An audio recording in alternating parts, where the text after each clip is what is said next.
Hello everybody, welcome back to the shop for this Tuesday morning episode. We get the old tomcat out of the winter storage, getting the dust wiped off of it, getting it ready for some flying action. Oh yeah, I got to get a couple flights on it for Kentucky, guys. That's just about all there is to it. And tucked it away after California and ain't did nothing to it. Hope I remember how to work everything. Might have to go back to some of these old videos. But here's my issue. Okay, old Balcom came over last night.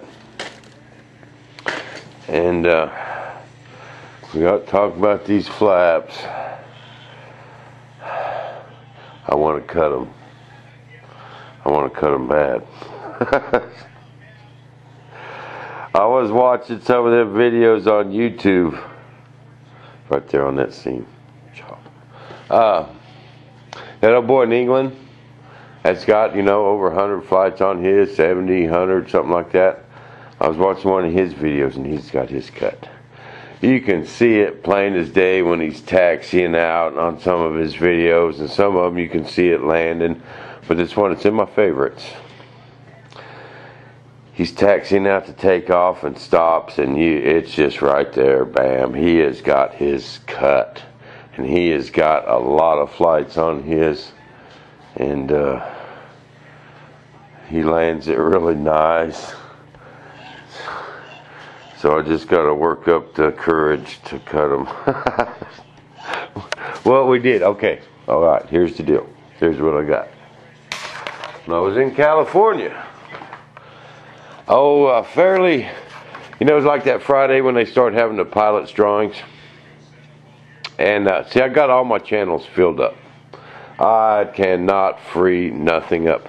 I even got my nose gear steering.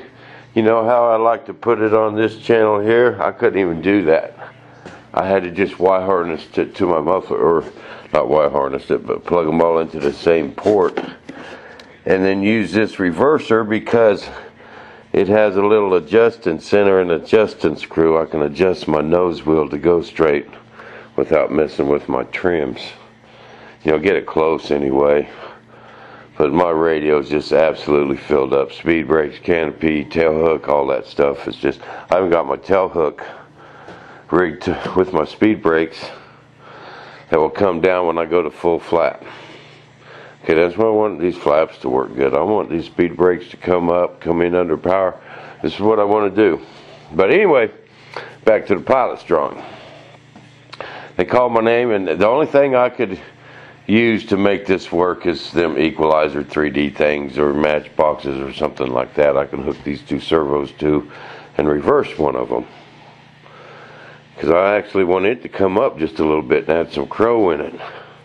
And this thing will land nice, man. And so they called my name at the Pauling's drawing. I went down there and they said, "Oh, take anything you want out of that stuff." Bam! They had two of these equalizer 3Ds sitting there. And these are pretty cool, man. These are all adjustable. Me and John got this one worked last night. Working, we got this servo adjusted. We got this servo going the opposite way just a little bit. All I gotta do is cut the flap. But we just ain't got that one hooked up yet. See, we unhooked it and then I was still hooked up. But they had two of these there and I only get one price. So I said, doggone it, I'll have to just buy one of them. And so, because I knew in California what I wanted to do and what I needed to do it. So I was just happy-go-lucky, got my prize and I was gone. And a couple hours later, they called my name again. I couldn't believe it. Ran up there and bam, that other one was still sitting there. So that was a message, people. That was a message. So all I got to do now, see, I got 3 wires coming out of this wing. One of them's my spoiler. And it's plugged in right there.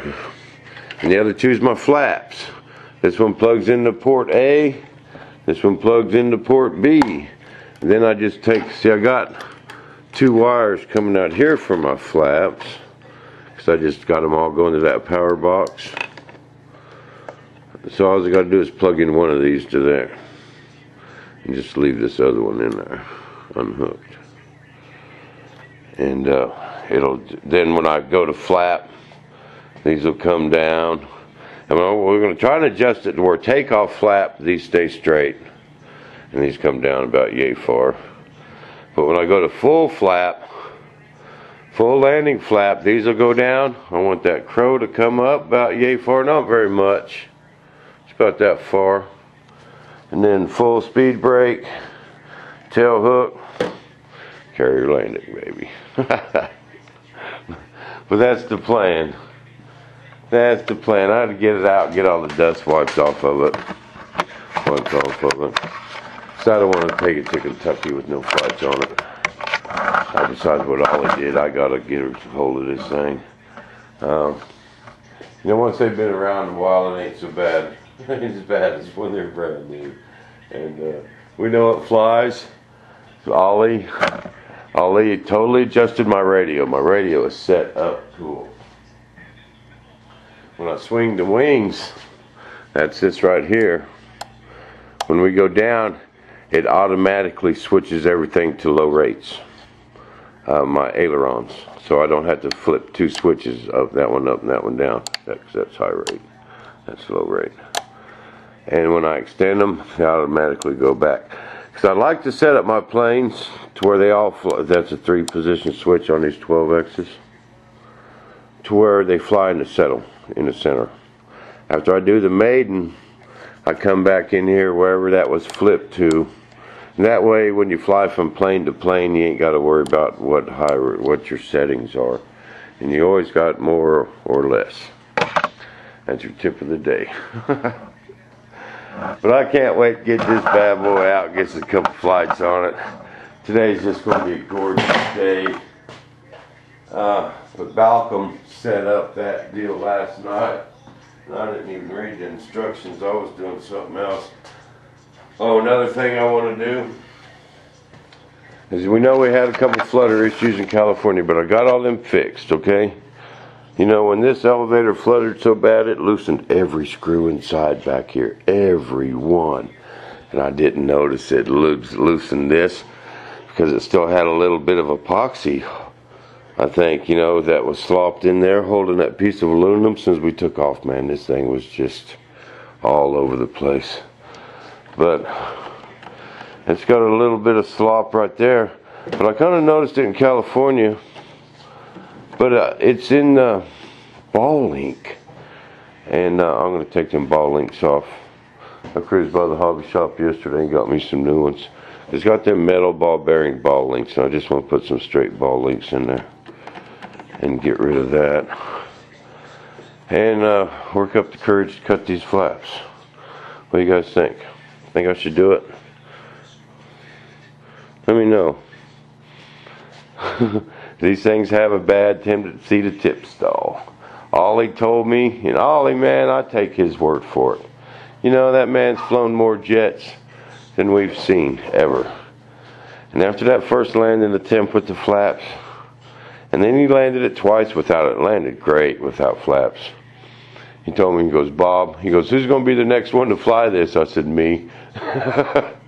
He said, well, you tell anyone who flies this, avoid the urge to use the flaps unless you cut them. They just make them want to tip stall. What it does is it kills your washout. See, these wings are built with washout in them. You see that twist up? And when you go to flap, it just kills that washout. But you notice in a lot of these Tomcat videos, these things are coming in like that, But you go watch that old boy from England, Mark Hilton, and man, his just lands so nice because he cut that flap. Yeah.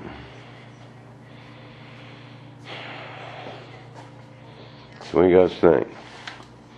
Cut the flap or no cut the flap?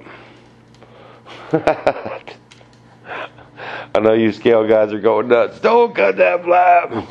But you guys that are like me that just want a good flying airplane are going to say, cut it. I'll take y'all's advice. Let me know. We'll see you back in the shop playing with the Tom Kitty.